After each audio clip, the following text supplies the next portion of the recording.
I want to recognize all. We have Mishu, we have Derek, Dr. Derek Balarasa, we have Agava Norbert, we have Emily. And guys, thank you so much for returning to this show. As we promised, we will always do this every week. And we are trying to talk about the topics that affect our communities and the talks that are really important to us as people in the struggles that we have on the African continent. Having this platform give young people of Africa a big voice. Also, we will try our best to showcase talent to make sure that young people are showing the world what they can do. Now, before we proceed, I would like to introduce myself again. Katushemerere Brenda. I'm from Uganda. At the same time, I am running for Member of Parliament seat in Uganda, in the constituency called Igara West. This is found in Western Uganda in Bushenyi. And I am really happy to rally young people towards the community changes that we want to see. Lots of stuff that we are going to share in this meeting. And now I want to invite my sister and queen, Mishu, to take the floor and take us through a presentation, an artistic presentation. She's a great artist from Kenya, and we really hope she blesses us at this show with a poem to open the show for us. Thank you so much. Mishu, you can take over the floor. Okay, thank you very much, Brenda. Welcome all to our conference, and thank you so much for making time for this important discussion, discussion, especially in this current timing that we all are in. Now, the presentation that we have for today is actually a song by an artist that is known as Tiken Jah Fakoly, and the song is in French, and the title is Plus rien de mes temps, and that basically translates to nothing astonishes me anymore. It highlights a very crucial aspect to the reality that we have, not just in Africa, but also on a global scale. As we know, there is, or rather, there are so many areas that are currently and still facing conflict, whether it's in the Caribbeans, whether it is in the Americas, that is both North and South America, whether it is in Asia, definitely in Africa. We have so much conflict that is still ongoing, and this song basically highlights it. So to give space for reflection and to officially begin the conference, I'm just going to play the song, and over the minutes as the song is playing, take time to hold space for all of our brothers and sisters on both a regional and global scale that have lost their lives, that have been injured in all the conflict that has been ongoing for so many years. After the song, we'll then have the lyrics translated for better understanding of what is being said. So without further much ado, this is Plus rien de mes temps by Tiken Jah Fakoly.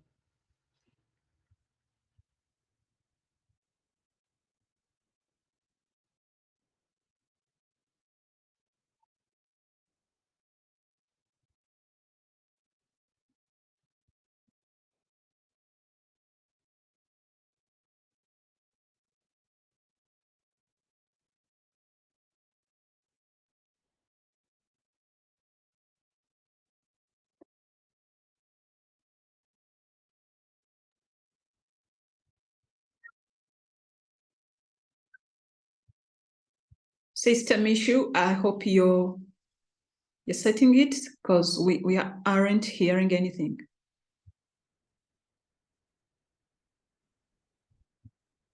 Oh, okay. Excuse me for that. I'm actually playing it from so kindly allow me to, what I'll do, I don't think maybe You can use the share. You can use the share option on the screen. I power sure you're able to hear it.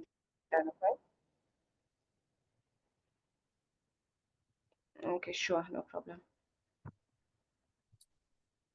Allow me to power up my speaker, that will be more audible. It's all right.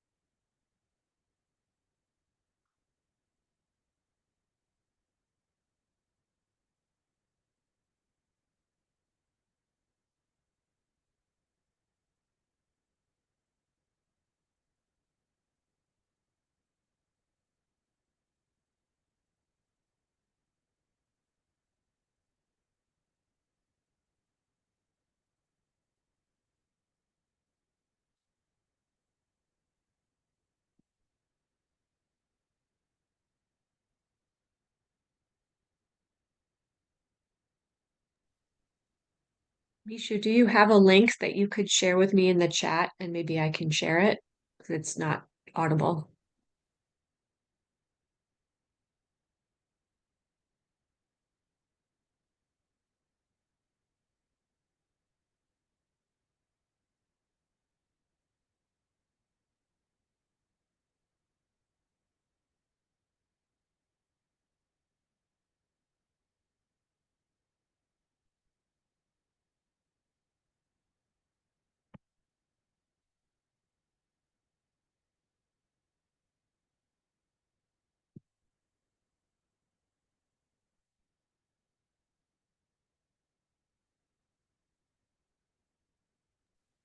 Brenda, are you still on? I'm here. Michu, can you hear us? I think she said she's removing her speaker.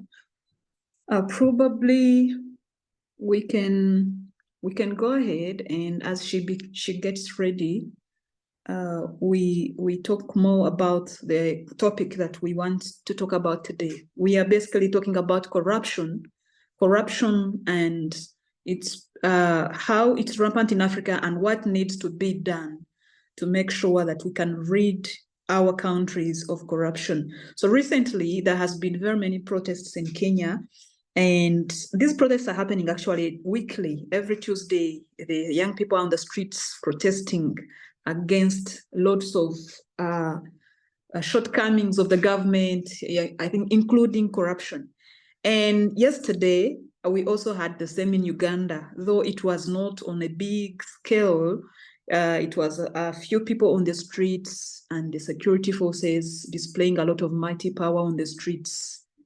I, for one, said it looks like it was security demonstrating, because everything you could see on the streets was about the army and their cars, showing the people that if you try, you are not going to manage. So we are looking at corruption, and we know that it's been happening and is still happening in different countries in Africa. And of recent, our president in Uganda, President Museveni, has started a crackdown on corruption. Lots of us are excited, definitely, about that, even though a big section of the people are still questioning if he really would be serious to that endeavor. We know some people have been arrested, some government officials are in prison, others are being brought to court on a weekly basis, and we are all looking forward to see how serious this can get. So we all know that corruption is the main cause of the suffering in Africa, because much as we talk about the struggles and the problems that Africans have and the kind of image that the world has of Africa, we know that Africa isn't that poor. Africa actually is mineral rich. Africa has a lot of good things, the land, the soil, the climate, all of those things. And then it also has the human resource, like you have numbers, and we all know that numbers are really important for any community to develop. So we know that corruption is a scourge that ravages all our systems and destroys the goodness in it and kills the future of the young and kills the old and destroys the moral fabric of the society and leads to a lot of crime. And we know that if we do not deal with this corruption, we will still be crying for the same reasons. So today we are going to talk about corruption and how it can be stopped or how it can be removed from our systems in Africa. So I'm going to open this discussion with inviting Dr. Derek Barasa to take us through what he thinks should be done and can be done to stop corruption in Africa. Dr. Derek, you're welcome on the floor. Hi, Brenda. Thank you. Good evening to everyone there. It's a great pleasure to always come back here to add my voice to the things I say every day with great enthusiasm. I'm so humbled to share in this space again and on a very much interesting subject as corruption. Like you actually did justice in describing it as scourge, something that has been as permanent as historical. Since in the days of independence to now. I mean, it's a establishment issue, something that could be as old as humanity. And as a young person to come and zoom inside this topic, magnify and try to decipher the nooks and crannies of this topic is a monumental cause. So thank you so much. Well, to me, corruption is quite a conundrum, and we could use a lot of connotations to describe what is the grave intensity of corruption, particularly on the continent. But I want to narrow it down to our region because I think most of us are from here. Hi, Emily. Looking at Kenya, looking at Uganda, looking at a few countries from West Africa, drawing on all these contextual examples, we can get to understand that corruption is to blame for a lot. And while a lot of people will come with nihilistic perceptual differences to say that corruption in one way or the other in Africa can be justifiable, I do not think, and I will never ever think that corruption can be justifiable. Well, the grand intensity of corruption, first of all, is something that I think we need to understand. And across the continent, we can try to measure it in different parameters or indexes, but we have to appreciate that time and again, corruption has been the promise of many governments. It has been a Trojan horse for many governments into power. Africa, across the world, has seen the highest number of regime changes, and I can promise you, and you can enlighten me in case there's any difference, that most governments that actually take shape in Africa come riding on the chariot of fighting corruption. Nigeria has had over 16, 15 presidential changes. Ghana has had over 13 presidential changes. Uganda has had 9 presidential changes. Kenya is on its 5th. Okay, maybe we can understand, but the Kenyan terrain is quite understandable. Well, so across the continent, the academics will illustrate to you that corruption is a major factor of our political fabric. And it's something that if you cannot say you understand politics if you don't understand corruption in Africa. Well, I want to borrow the words of, an analogy from Will Durant, a very great philosopher, who posits that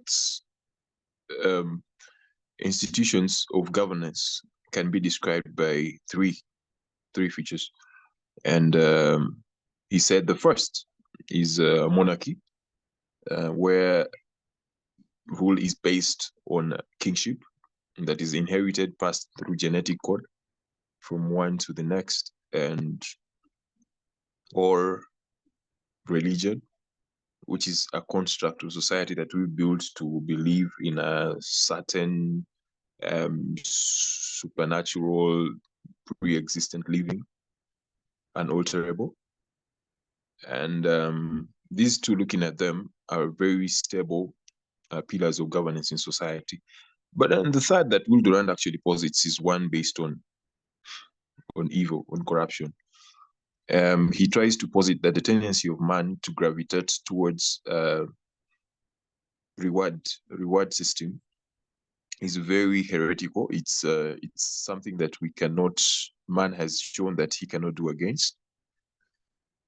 And well, looking at various scholastic examples, we get to see that corruption has been passed on, even from speaking as an African, it's something that we even got from our colonizers, because we cannot say that the pre-industrial USA or the medieval UK were actually free of corruption. There are clear examples to show that corruption has been there. But well, that's not something still enough to justify it, because when you steal, you actually cut short the chain of deliberate government action. Then you get to delete the effort created by people who exercise their vote in the ballot to create governance that have to provide services through channels that you're intercepting using corruption. Corruption is also an immoral vice, and that's the justice that you can actually give it, that in as much as society is based on looking at the final effect of, because I've interested myself so much with a number of elites in the region, and there's actually a growing trend to try to justify corruption, that if people can steal money and give it back to the poor through a quite shorter chain of command, that corruption is actually not deleterious against the economy. Well, in as much as you offer that to the poor or whatever you say, because you say, I stole money that was meant for constructing a school, then I actually built a small settlement under my my tenancy, under where I'm landlord, and people can get to have cheaper settlements and what. Still, you get to affect the moral fabric on which our societies are built. That what happens now when you get to stand to see that we have settlements but we don't have a hospital, which is actually the case in Africa, that the corrupt keep on stealing to enrich themselves, yet we fail to answer the huge concerns of society. But well, I am so happy that our generation has come of age to understand, as young people, that this illustrious commandment of corruption to be the glue of society by the people that came before us, our fathers and forefathers, or to be the grease that furnishes the people at the bottom, that a teacher can rely on a bribe to teach another child or keep them in class, or a policeman will rely on a bribe to let you go scot-free, greasing society so that you can run every day and what. All these things are getting to be shown on the light, and we're now understanding that, okay, yeah, these things have been happening and they need to stop. Well, I know, Brenda, you asked me about what young people need to do, but it's also very important to understand where we are coming from. Corruption, and just calling back on the statement that I just said before here, that corruption is the glue that holds society. That was a deliberate statement, meaning that looking at the examples throughout Africa, I actually feel that our governments were actually premised on the reward system that if they can steal together, they can function together. I want to give a close example to the Kenyan presidency, that it is actually on record that the current president of Kenya, in his former serving as a DP and as a minister formerly twice and all these things, actually had a very clear access to about 10% on every project that was being launched throughout the country. And that goes on to show that everyone knew about his corruption and all these things, but still people just went on to elect him. And while Raila Odinga, who is not known for all these malpractice and things like that, failed to win the election. These things show you that corruption is not the reason why our communities are failing. And this is an academic position, but it's the reason why we are not achieving as a society. Well, looking at other examples, I also want to pick from Uganda right now, where we're seeing, I've followed the Ugandan presidency for quite a while, and looking at the system in parliament, whereby there was just a march yesterday to parliament to try and address this scourge that we're talking about, corruption, whereby the young people want the Speaker of Parliament to step down over a call to action on corruption.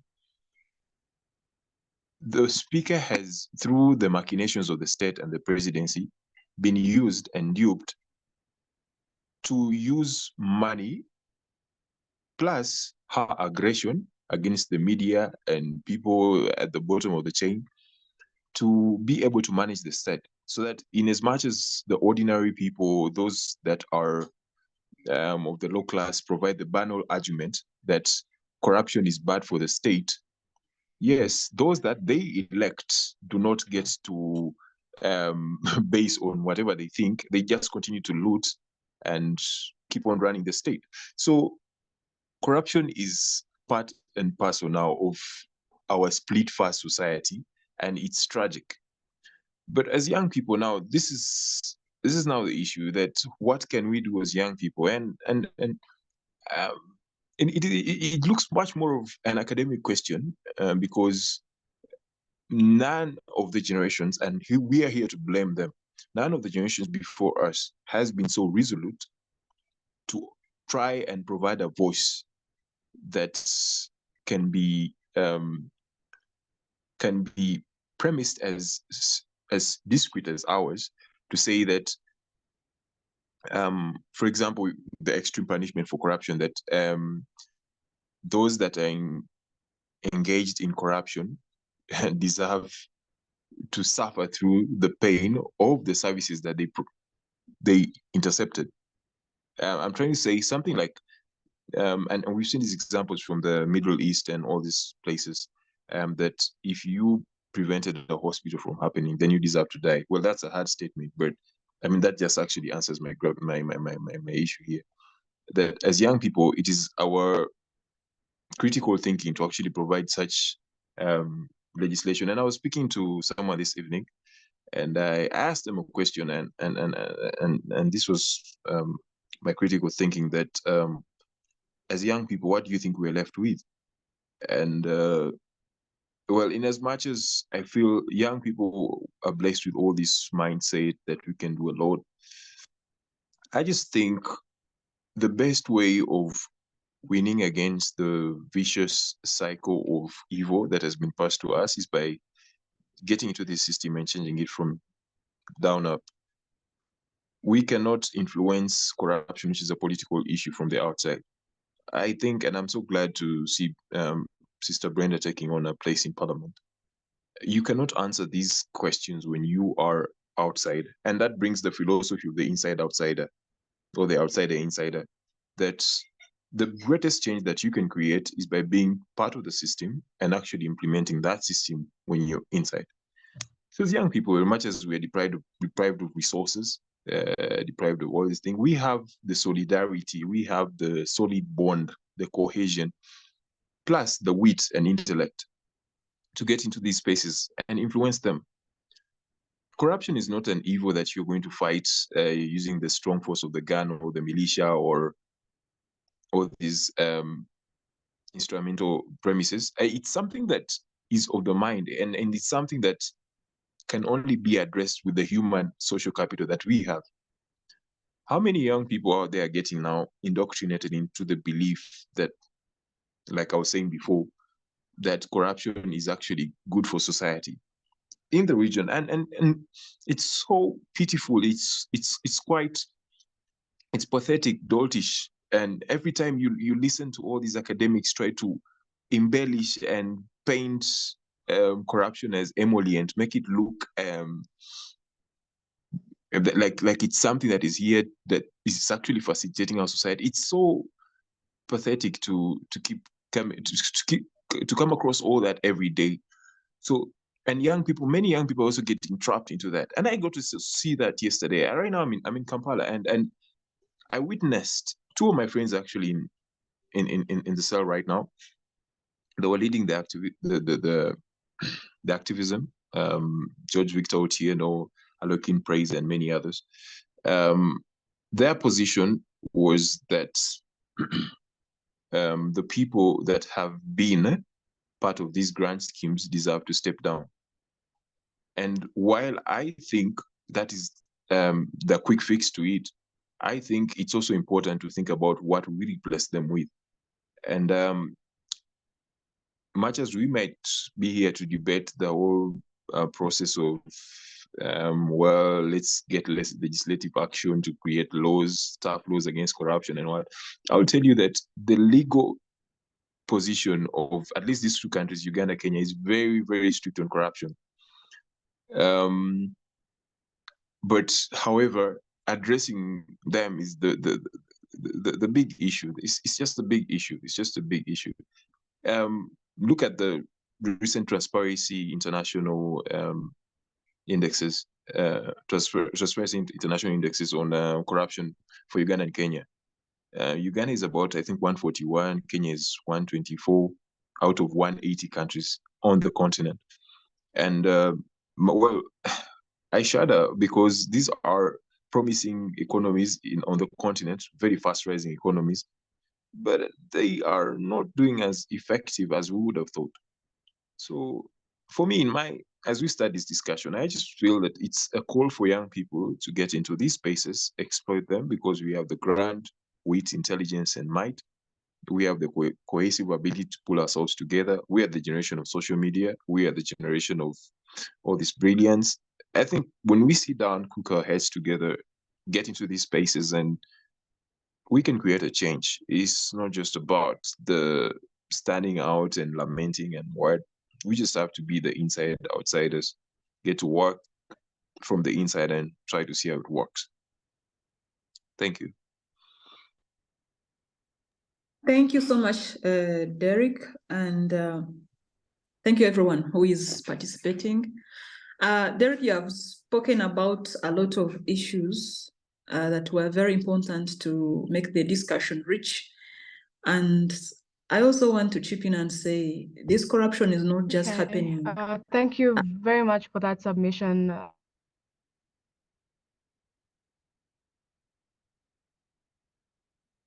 Oh, what's We are happening? back on track. Now, Abada Norbert, are you there?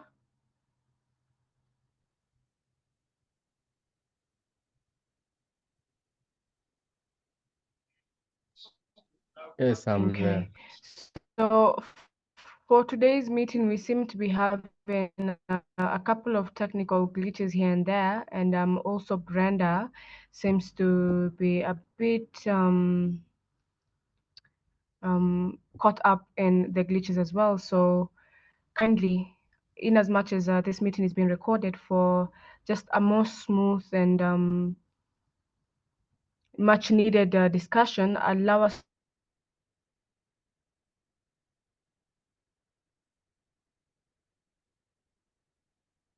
Are you guys hearing me? Yeah, I was able to No, hear you but fine, Brenda. No, yes, please. No.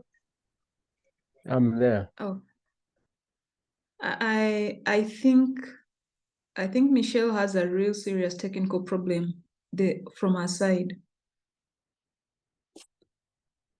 Mishu, because we don't seem to be coordinated so well with her. Mishu, are you hearing me? She is not hearing me. Okay, so I think let's continue like this. I was saying Dr. Derek spoke about very important issues, and I was trying to remind all of us that we are not talking about corruption because it's happening in parliament or in the government offices at the highest levels. We are also having corruption at the lowest levels, at the local councils, at the police, at these district offices, at the jobs. Like you do not get a job easily if you haven't paid a bribe. You do not cross a certain point until you have paid a bribe. Like it's happening on a larger scale and on a deeper level at the lowest levels. So when we talk about corruption, I really believe it's a point of the moral fabric of the society, because you are going to find that even a young child believes that you have somehow to pay a bribe to get the things that you want. If it's the Uganda Revenue Authority, if you're crossing the airport, if you're crossing a border, or if you're trying to get in some office, everything will always involve what they call kitu kidogo. You have to pay something to get that something. So I think that's how far corrupt we have got. And it's important that even as we take this discussion on, we remember that it's not only the people in government. And then also, I want to also remind us that we have these politicians, and we are saying they are the most corrupt. Definitely those who have been arrested, all of them are politicians. But then they say that we were stealing the money to bring it to the people. And I've actually seen the arguments by these politicians saying, I brought the money to the constituency.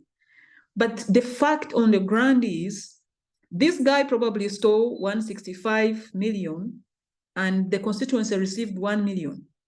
And he wants the people to believe that he was stealing for them. And I also want to echo and say, stealing is not good. You cannot argue and say, because you were stealing for your people, so stealing is fine. It doesn't make sense to me.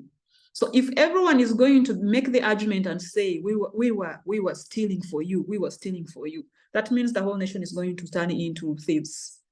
And these arguments are really, really demoralizing. They are disgusting me. And because I am on the campaign trail, I meet them all the time. So we have the member of parliament for Igara East, who is in prison now for embezzling money that was meant for cooperatives. And then we have the people in the village drumming and even making prayers, going to the church to say we are making special prayers for him to be released from prison. No one wants to talk about the fact that he was arrested for corruption. No one wants to put him to book. No one is interested. And they are saying, we want our man to come back because he was serving us. And to tell you the truth, how was he serving them? It doesn't match at all with how much money he stole. It doesn't match at all. It's these people who are used to say, we met a politician and he bought us bottles of soda and we laughed with him, and that's all they mean. They are happy to have that. And I think this is how low our society has sunk. So I really want us to take the direction of talking about the real solutions that you really think should help us. If we say this is corruption and it's happening like this, so we really need solutions to the corruption. Like Derek, you mentioned something like someone stole money that was meant for a hospital and the punishment would be death. And then you feel like you would even mince your words about it. But remember, someone stole money for a hospital. You don't know how many people died. And if that person is allowed and even supported to keep stealing, that person is committing a mass murder. So I really believe that we should not miss our words when it comes to corruption. That if we are talking about solutions to the corruption, we should mean them. And it's interesting that as Africans, we usually have all these excuses to give, like everything definitely is about slavery and colonialism and Western dominancy.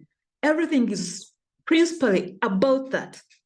But our own weaknesses, which we should deal with without inviting third parties.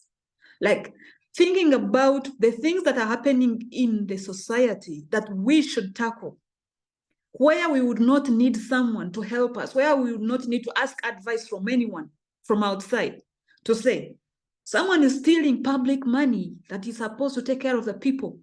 And all of you are shying away and saying, you're giving a blind eye and saying, our man, as I always see, that one man is supposed to kill a whole future for a whole generation. And then we will have someone else to blame for that when we are here.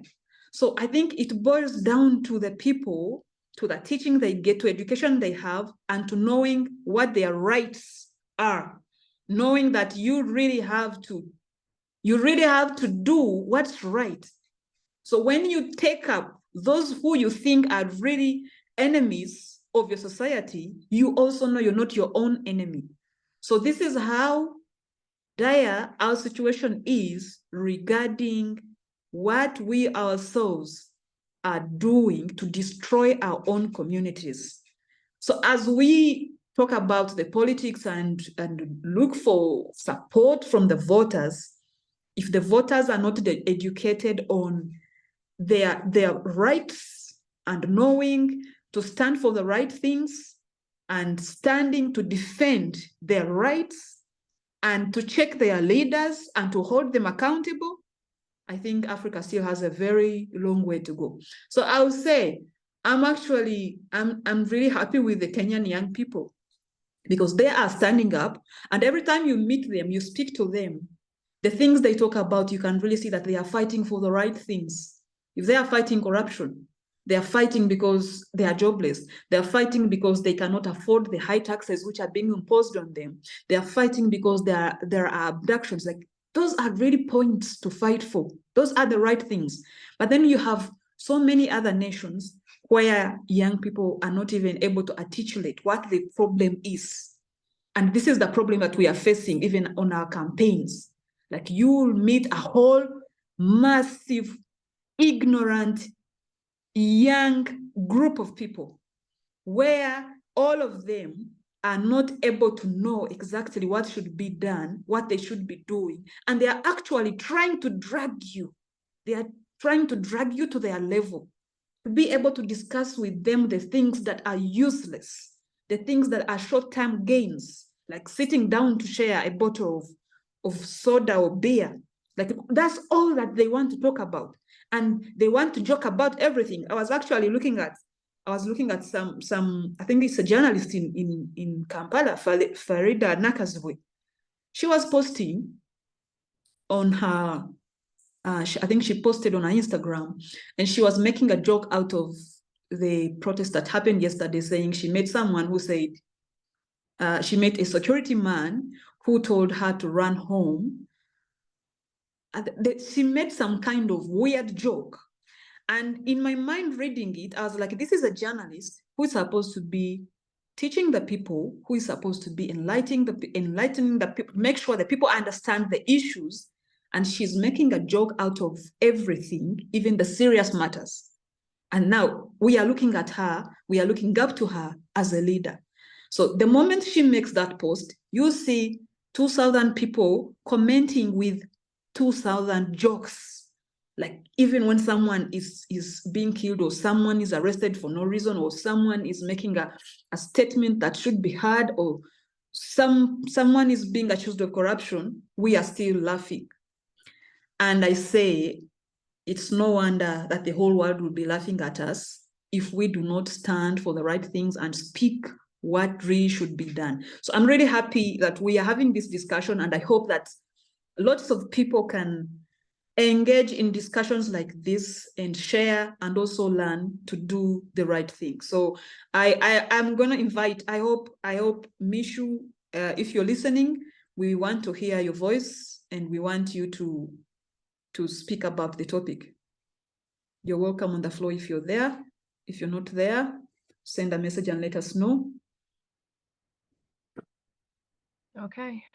Thank you very much, Brenda. Are you able to hear me clearly? Yes. Okay. Thank you very much for that. Now, the topic of the day is how can Africa deal with corrupt governments? And to be honest, I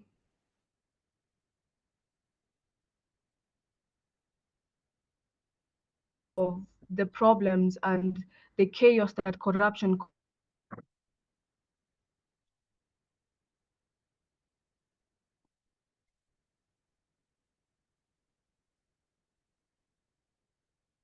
Mishu, you are breaking in and out. So sorry for that. Are you able to hear me clearly now? Now. Okay. So as I was saying, we have to get to the root of it all, which honestly I feel is in the education of our people. From the very first foundational education, which is kindergarten, to primary, to secondary, to higher tertiary education. We must get to the root of it all and ensure that there's a complete change in the syllabuses. There's a complete change even in how we are learning, because from there, then the people can begin to re-acknowledge of their worth. They can be able to even become aware of their potential.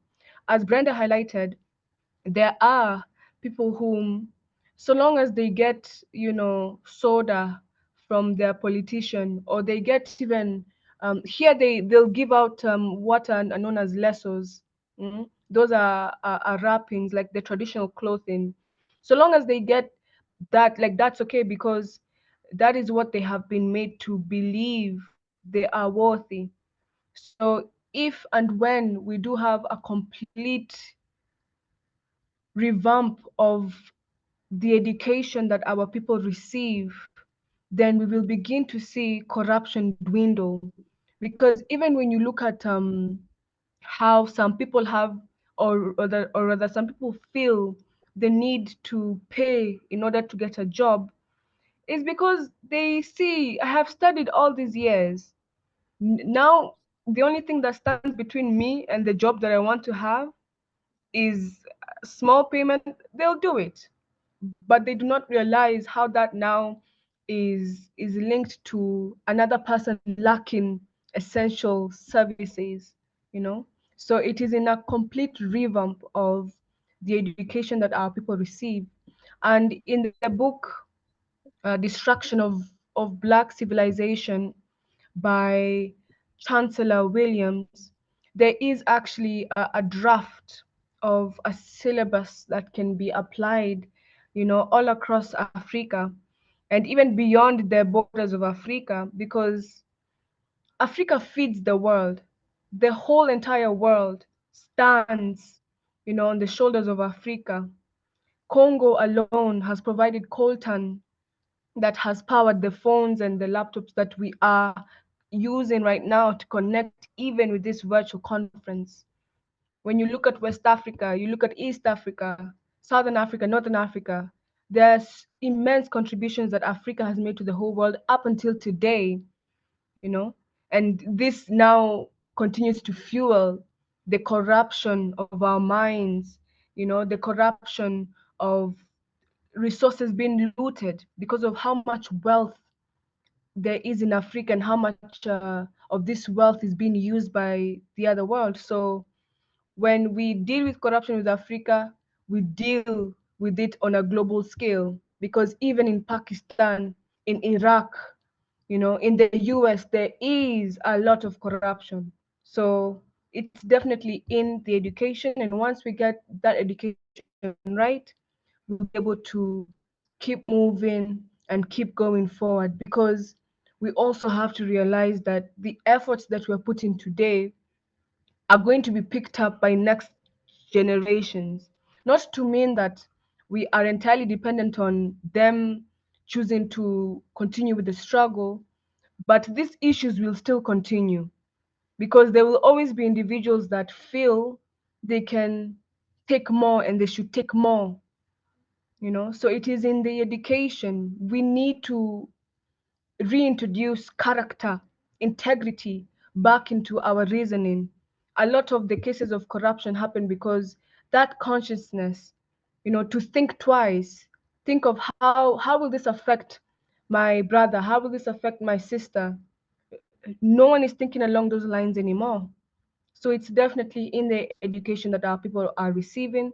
From there, we can even be able to power up the upcoming generations, at least for them to know that we are worthy of so much more. We do not need to accept peanuts. We do not need to accept soda, you know, in order to make, you know, like political change. We are worthy of so much more. We are worthy of well-equipped schools and libraries. Once our people reach that level, you will see automatically corruption will dwindle. So that is how I can approach the topic for the day. Thank you very much. Thank you, Mishu. You speak something very important, and you said the education. And I would like to say it's important you say that. And also, I was reflecting recently, and it said when I am moving in the villages, there are more married young people who have never been to school than there are young people who have been to school. So it looks like the more people get in school and the higher they go, the less they become interested in the marriage. And I would like you guys to tell me if I am wrong, but I've observed that. And when I was looking at that situation, I saw it's not just the marriage, but there's so many other things that change the more we get in school and get more education. So many things that change about us. You're not going to get university students, university graduates in Uganda opting for agriculture.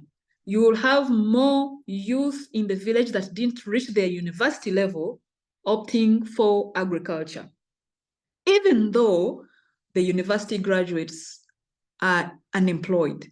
So I think the irony is it looks like the education is producing more unproductive people who are not able to juggle through life and do this and that to fix the nation, because the education fixes them onto a direction. It points them to a direction which in the end is this corruption we are talking about. Like they want to get things quicker.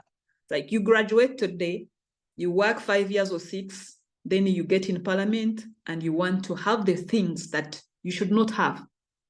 You want to have the things that you may not even have in 20 years of working. You want to acquire all the posh cars and have money in foreign banks and have buildings in other countries. Like this is what our people are doing. They were looking, I think the people were saying the speaker should step down, Honorable Anita Among.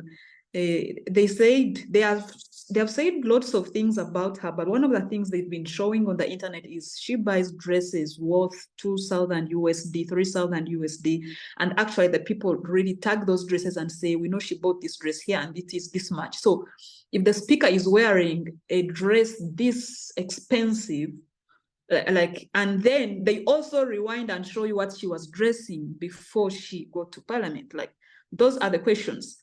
So we are asking, how comes the more we get educated, the more stupid we get? The more we get educated, the more corrupt we get. The more we get educated, the less connected we get with the communities. When we are in the community looking for votes, we don't usually meet alike people. Like if the people you're speaking to are people that probably did not finish senior 4, they don't have the ordinary level, and they are in the village waiting for a politician who is allegedly educated and having some money, and they are receiving monies from you, and they are receiving peanuts from you. It's not even money. And when you, like, if I'm in the village and I want people who are like me, like, yeah, you finished university, you have worked or you have served here, I don't usually get them. It's hard. The people in your league are somewhere where they are very disconnected from the community where they come from. So we have these communities that we live, like we disconnect ourselves totally from them. This is where we grew up, and all our struggles are defined by where we grew up. And now we are in the cities, and the girls who are supposed to be building families, who are supposed to be building nations, who are supposed to be building ethics and integrity, they are doing prostitution. Even when you think they are working, they are doing prostitution. And you can prove that. So you have the young men who are supposed to be in construction, in agriculture, in all of this heavy work, and they are criminals in Kampala. They are trying to grab someone's bag, and they are scamming on the internet. Like, those are the things that educated people are doing. So when Mishu raises that point, I just know that there is probably something with the education we are getting. I think that's the point. There is something wrong with the education system. So it means we are probably getting a schooling kind of offer. It's a schooling system, but we are not getting educated. We are not educated on our environment. We are not educated on our history. We are not educated on our struggle. We are not educated on our rights. We are not educated on the things we need and what we should be asking for. And we are not educated on knowing what leadership means and what it entails. So I think all that explains so well why we have very, very corrupt leaders, and then having the people they are leading supporting them for the corruption they are doing. So I'll beg to end it there. So let us also listen to the other 2 people that we have on the panel tonight. Norbert, Agaba Norbert, I'll request you to contribute to this topic that we are talking about tonight.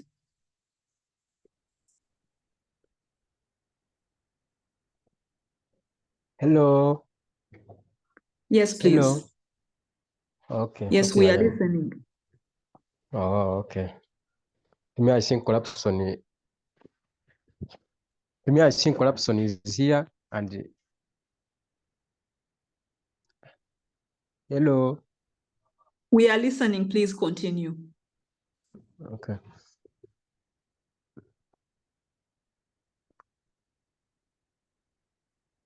We are listening to you, Norbert. Okay. So about corruption, I think it is still here. We can't eliminate it, but we can minimize it. Okay, that's what To you me, think.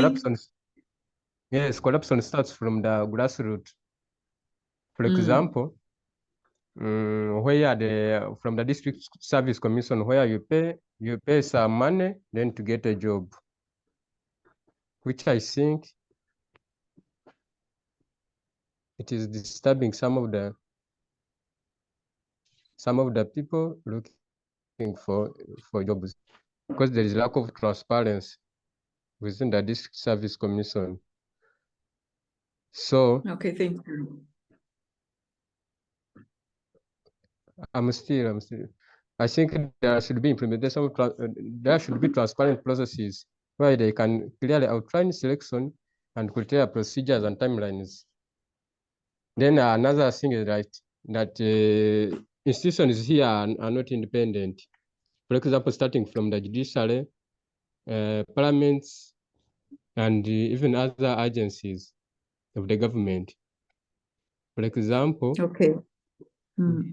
like here in Uganda for electoral commission, where the president is the one who who appoints the chairperson of the electoral commission. So what do you expect after elections? Of course, they will sideline with the government in power. They will have to support their boss, and also there is the lack of independence in parliament and other anti-corruption agencies, where they will just where they will just get someone who has been part of the corruption scandal to give him prerogative mercy by the president, where we just forgive the person who has been part of the corruption scandal. I think that one also affects us much.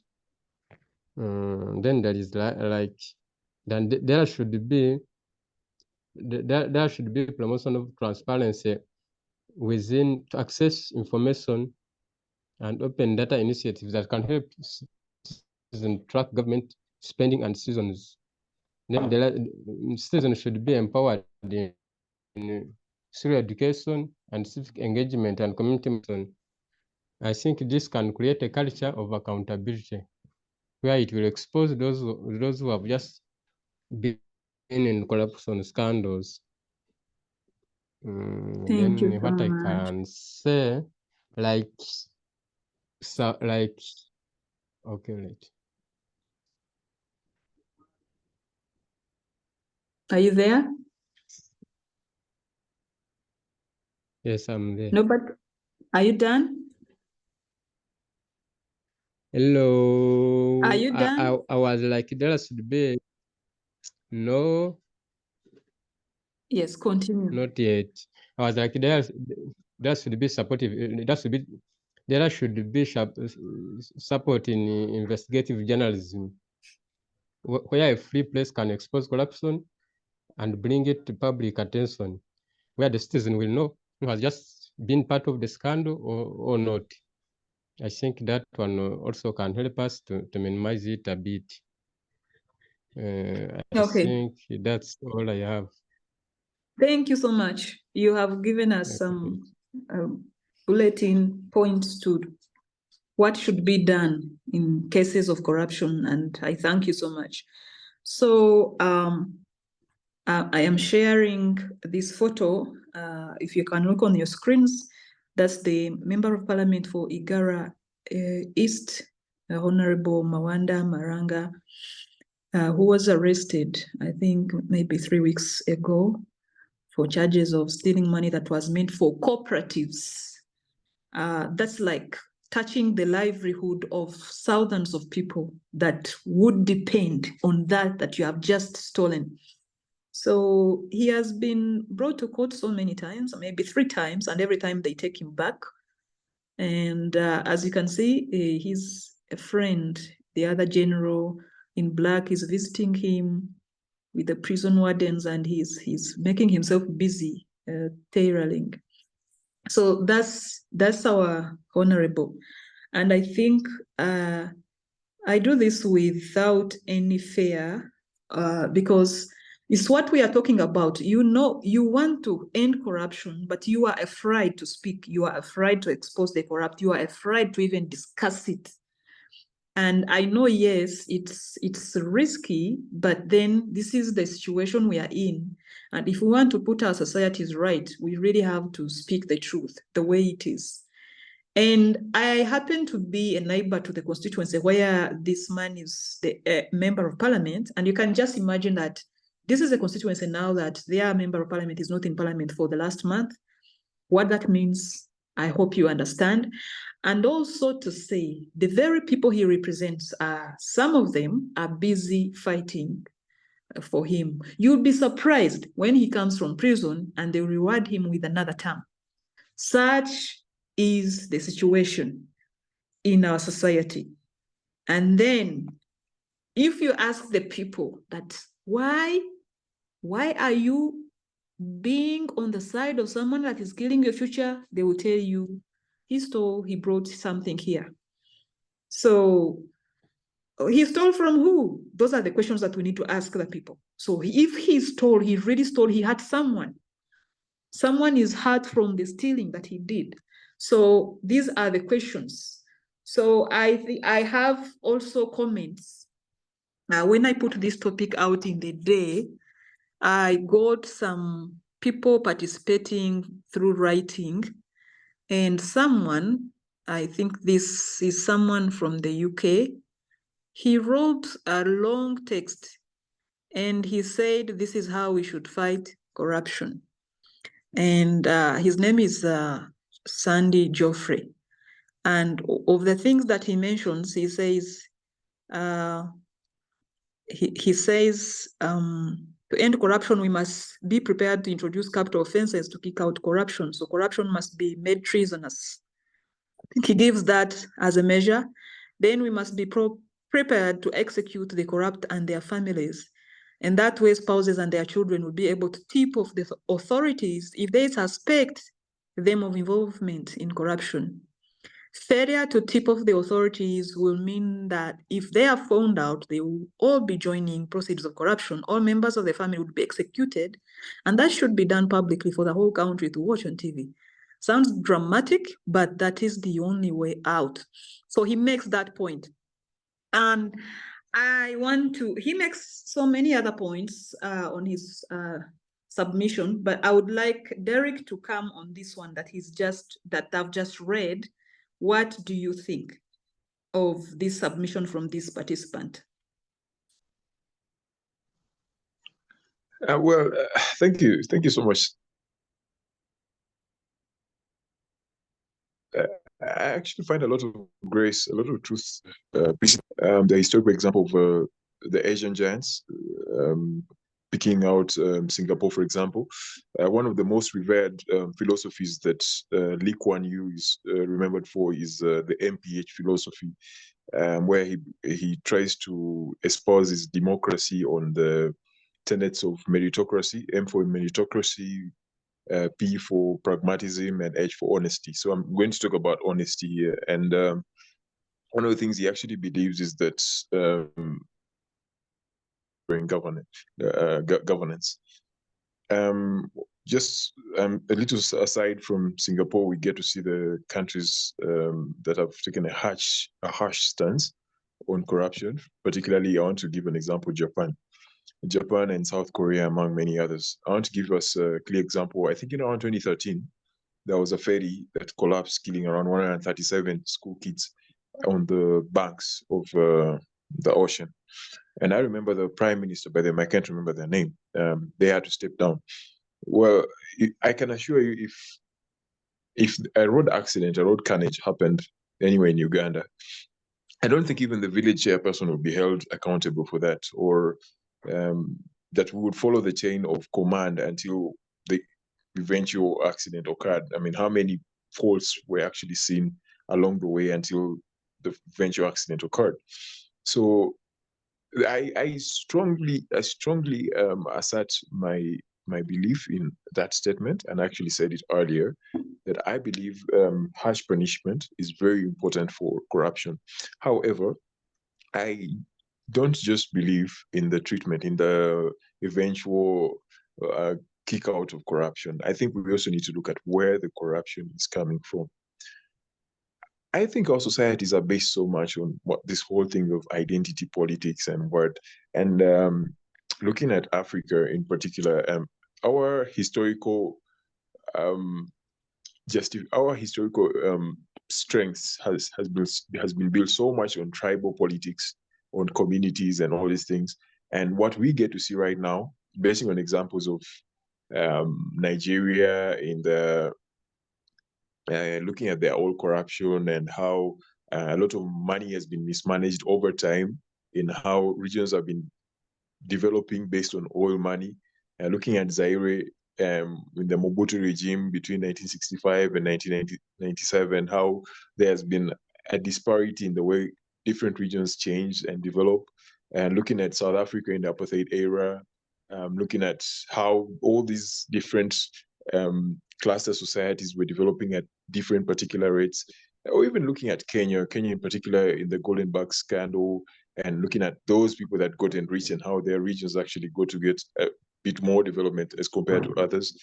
Bring it even to Uganda and this very recent statement from a politician saying, I'm stealing for my people and all these things. It just goes on to show you the identity politics, how it has been so ingrained into society that in as the extent at which democracy has permeated into our communities is very much proportional to the extent to which the corruption has also permeated.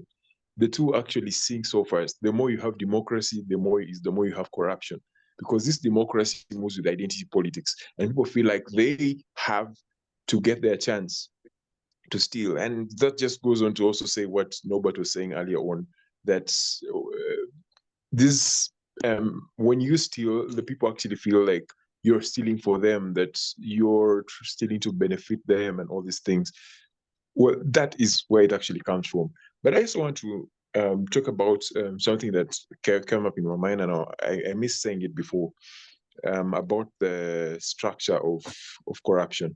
Because I remember saying in my earlier submission that corruption is the glue that holds society, but also it's the grease that runs the bottom of society. So corruption is something that happens both at the apex and at the base of the pyramid. We see it on the roads when police ask for a small token to let you go. We see it at the top when governance money is stolen in parliaments or used in big briberies in contracts and all these things. Corruption is something, in my own view, that if you handled it at the top, you'd handle it at the bottom. And that's my difference in approach from the rest of the speakers in this discussion. I believe that once you serve the management of corruption from the top, once you control it, because like Norbert actually said again, that you cannot clear corruption, you can manage it. It's how should I say? It's like it's calamity. Corruption is calamity. It's not something that you can be totally 100% cleared out of it, because you actually see it in most other jurisdictions all over the world. And because it's a human vice, it's something that just comes up. But how are we able to manage it once it happens? How are we prepared? How are we averse of the outcome of corruption? How are we able to deal with it in our daily lives? So corruption for me, particularly in Africa, because this discussion is limiting us to Africa, I want us to look at the historical evolution of this corruption, looking at the pre-colonial time, how there was corruption in our African traditional societies, just as the way we were. There was corruption in the colonial era, African resources, benefiting some few people instead of others. If you look at the big kingdoms of Africa, I'll give some examples, but let's leave it at that. The post-colonial era, looking at all the power struggles and how authoritarian regimes try to benefit one community over the others, looking at the gracious period of the SAPs, and for those that may be acquainted with that information, about the structural adjustment programs period, whereby governments were looking at trying to boost international financial institutions that could create policies to try to give power to the IMF and World Bank, yet as well creating poverty at the bottom. And this actually answers what, Brenda, you're talking about, people being poor at the bottom.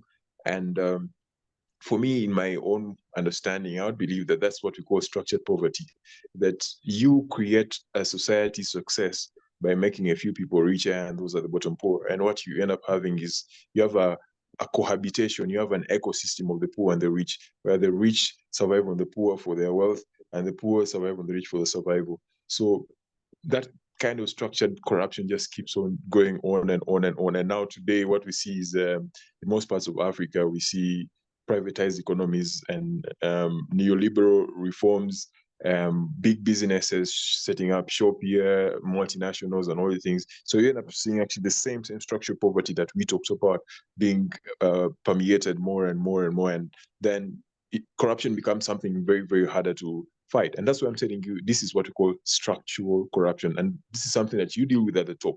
Now, if we do the samurai way, the seppuku, where you go and remove your shirt and stab yourself in the left side of your chest so that you serve an example to others. I believe if the Prime Minister did that, or like the Prime Minister of Korea did it in South Korea did it in 2013, these examples are served across the board, and till the end, at the bottom, you get to see the things. However, and to summarize what I've been that's actually coming in, because our leaders are smart, though they're not smarter than us. There's something they've come up with, what we call budgeted corruption. And well, this is a new trend, because if you look at our anecdotal examples from the 1990s, 80s, it's something that was less.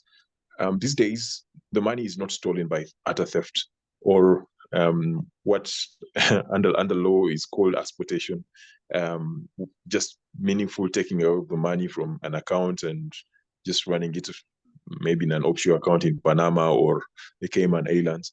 And these days, what happens is budgeted corruption. That I was looking at the appropriation bill for Uganda for this year, and you would look, so there was this outcry by members of parliament who say that about 43 billion Uganda shillings was, they had to incur about 43 billion Uganda shillings from their own money to finance their transport up country and all these things. And that was a kind of loss on their profit and loss accounts. It was, it was money that they actually sought to come and pick from treasury, but they didn't know what to do.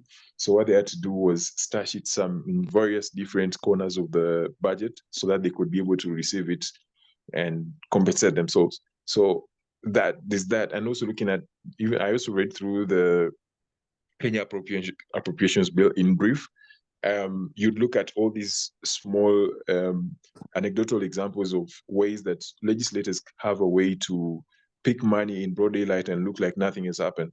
I can simply budget for an office of the first daughter or first lady, and we know that that's an ineffectual office. It does not actually guarantee any progress for the country. It's as unnecessary as its title sounds, but the people will actually be gullible and suggestible and just sing to it and think that, well, that's money that we know went here, there. Or another way that we've seen, because Africa of recent has become so very much militarized, too much military states from West Africa, and it's now growing into East Africa. And there's something called the supplementary budgets these days, or for classified statutory purposes. That we don't get to disclose what happens in defense or in police and what. So all this kind of budgeted corruption is a new wave that I believe we have to shine our eyes onto. We have to peer the length. And I am still basing on this conversation as a young person. I believe that when you are to attack all these things, well, in as much as we might look at education or look at all these other ways that are phenomenal, yes, I believe a plethora of ideas. I just think that the best way of getting to fight this is by rolling our sleeves and building a consensus, by entering politics and working in the system so that we can actually create this change on our own.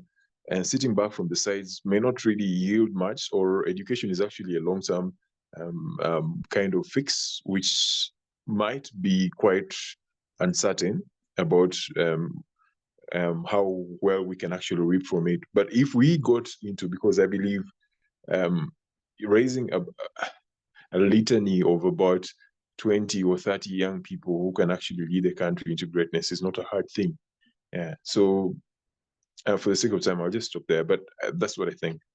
It's something that is political, it's structural, it's budgeted. So these things actually happen when you get to be part of the consensus and you debate these things and you walk around them and you just shine your eyes upon them as change bearers.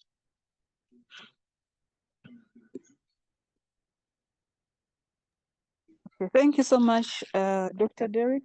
I think we have someone new on the show. Gloria, you are welcome. Can you introduce yourself? We would like to know you.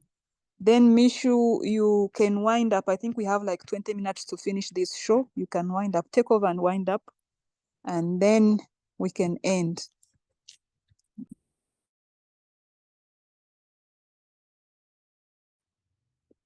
Okay, thank you very much for that, Brenda.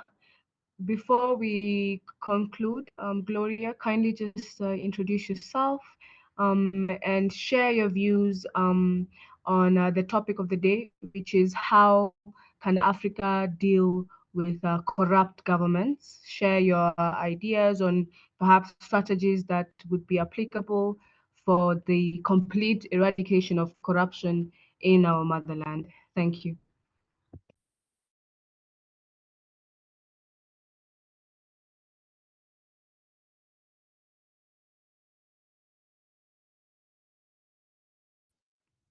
Gloria, kindly, we're not able to hear you. In case you're able to hear I, kindly connect your mic and the floor is yours.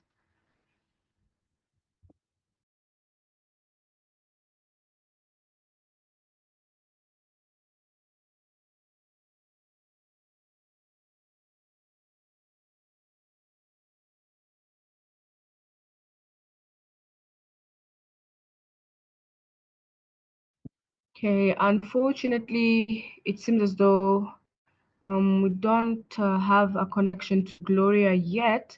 So perhaps we can have Emily also share her thoughts. From your perspective, considering the topic of the day, how would you reason on how Africa could be able to eradicate completely corruption from the governments or deal with corrupt governments? Kindly share, Emily.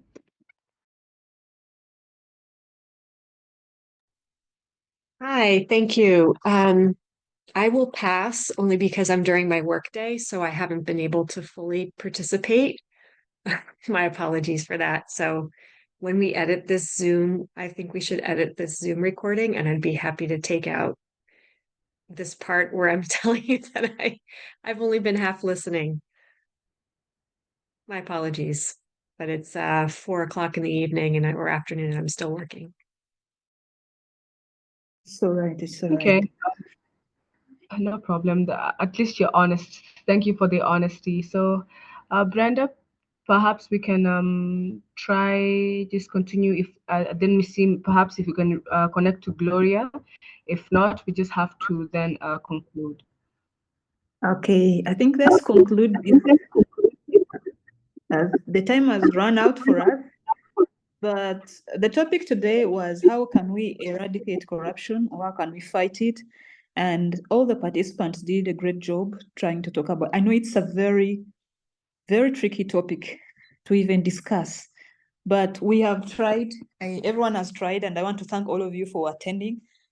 Also to remind those that will listen later that this show will be happening weekly on a Wednesday. And this show has been recorded. It will be uploaded sooner. And we will also welcome those that would like to support this discussion. We want it to continue. And all the other initiatives that we are having in the communities that we are trying to gear to make sure that we empower the people, we change their mindsets, and we support their livelihoods. You can find us on telemed.org, telemedcommunity.org. That's the organization. And then also you can write to us. I think Michelle, you can share those details in the chat for those that would like to contact us. And if you would like to talk to us, yes, you can as well. So all the contacts will be shared, and anytime, anywhere, we will be here to talk to you again. Thank you so much. Have a great evening. Have a great day.